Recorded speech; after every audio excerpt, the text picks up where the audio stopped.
Here's things Jamaicans say that confuse foreigners.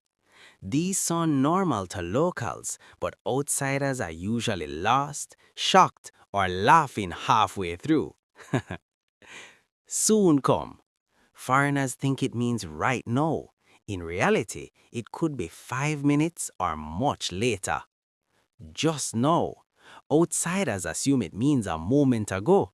It can mean earlier today, yesterday, or simply recently.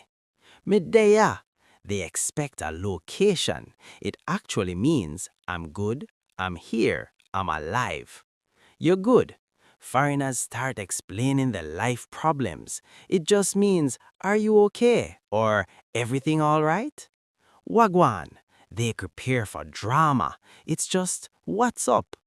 Me I got dead. Foreigners panic. It simply means, I'm tired, embarrassed, or this is too funny.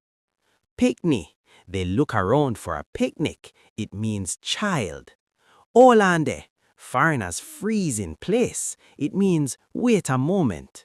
Me reach. They think someone arrived somewhere specific. It just means I made it. I'm okay now. How are you there?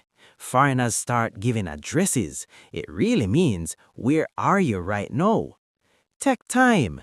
They think it's advice. It's a warning. Don't rush me. You're mad. Foreigners get offended. It usually means, are you serious? Or you can't be serious. Me nah hear ya. They think someone is hard of hearing. It means speak up or you're not making sense. Gimme lickle. Foreigners expect food. It means give me a minute. It a go reach. They think something is underway. It means it will work out eventually. Why this confuses people?